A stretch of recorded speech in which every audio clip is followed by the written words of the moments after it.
when they got information that they were coming, they hurriedly rounded up their activities and ran for a safer place. That is John Odige's house, and it's not far from where they were holding the event. Okay. That was the narrative. So they would have entered. The 3 former governors have entered, including Akpata. They were safely inside the house before these guys. Apparently, when they went to the venue, because you heard him say that they went to the venue first. First. Apparently, they didn't see their target. They now informed them that they have gone to the place, and they raced to that place. You think they didn't know? Sorry? You think they didn't know the movement of these individuals? Do you think this was really an assassination attempt? It was an attempt because look at it this way. They went to the venue of the event. Remember that these people rounded up their event hurriedly because they heard that they were coming with 10 unmanned vehicles. Yes. And so they rounded up just to avoid problem. They still threatened them to Yegu's house. What does that mean? No, that's my question. I mean, if they were very particular that they wanted to take out a particular individual or individuals, wouldn't they have monitored them up from the beginning, up until the point they will have it, they will bring him within shooting targets and now take them out? They were thinking they will meet them at that venue. They never knew that they are going to round up because of them. All right then. But the question is, why trade them again to Yegu's house? All right then. Under the Electoral Act, I think we have discussed this before. Section 94 provides that security should be provided for any political activities in any environment, any state, for both the ruling party and the opposition. Clearly stated. Section 94. So, why is it that every time the opposition wants to do something, that is when all these things starts to happen? Why? That is when you see unknown talks. And nobody has bothered to investigate who and who is behind all this. This is not the first time now. This is not the first time opposition have held a meeting somewhere and it was disrupted with people having injury here and there and no investigation, no arrest. So when it happened yesterday, I wasn't surprised because Okpebolo and his paymasters have never allowed the opposition to exist.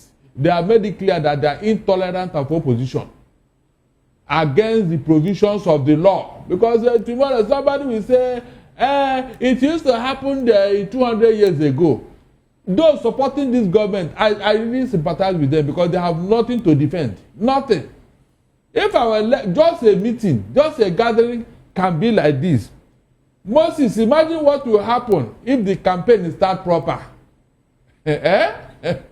They said they pursue the black sheep in the daytime before nightfall.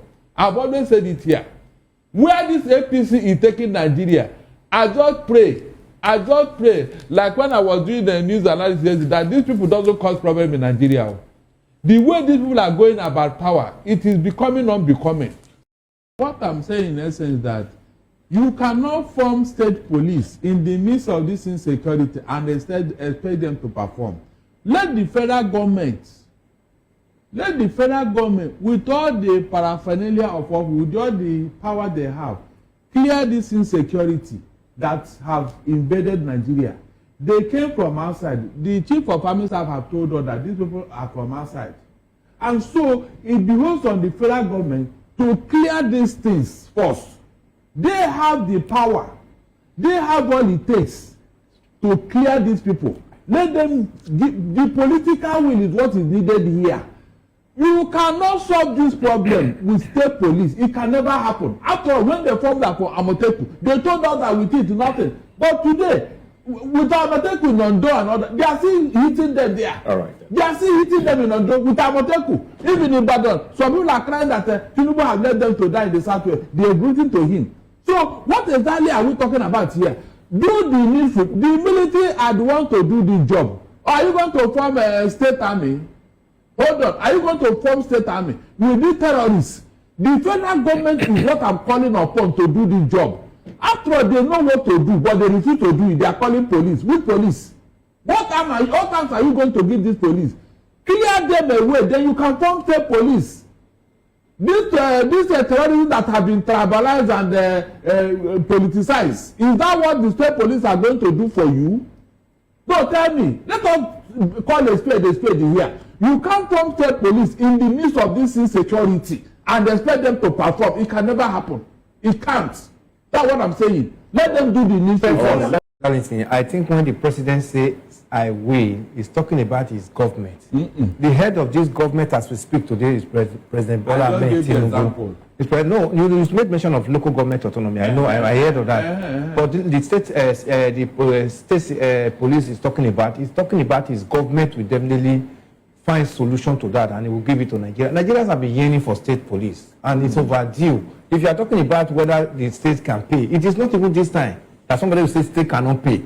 There's no state in Nigeria now that cannot adequately pay state police. You will even agree with me now that almost all the states in Nigeria have all these local vigilante and they still manage them, they pay them and they maintain them. So with what they receive, the FAC allocation they get in Abuja, now there's no state that cannot adequately manage state police. And we have just, by this 2026 now with this executive order that he just signed, NNPC payment directly into federal account. Now that is also coming to show up. Which is illegal. No, we are not talking about whether legal or illegal here. We are talking about the statement he made now that is going to give us state police. So, question of whether the state will be able to finance state police does not even arise at all. If the governors cut down in their profligacy lifestyle that they have in their respective state houses, they'll be able to finance state police. All the governors you see in Nigeria, they have security budget, which you and I is not aware of the amount of money. If they channel that into state police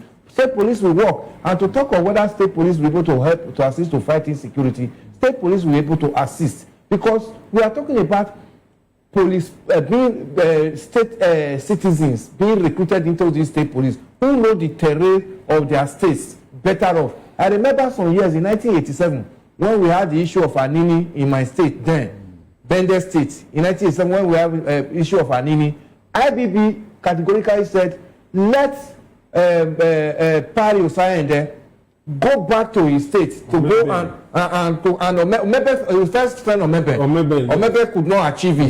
Yes, his driver was killed in the process. So he now said Pari, even in one of the Supreme Military Council's meetings, he said, where is Anini? Where is Anini? He said, where is Anini? He was asking the IG. He said, where is Anini? Then that was when the assignment was given to Pari Osayende. Then go back to Benin and make sure you fish out Anini. And he did the job. What are we talking about? Because he knows the terrain. That's exactly the area we are going back to now when we have that state police. So state police is as important as any other thing because they'll be able to know where this. Talking of all these forests, is there anybody within the state who doesn't know his forest better than the miscreants that are coming in and are coming to adopt people in the forest that does not even belong to them? They cannot know the forest in my place more than me. So state police is overdue. We are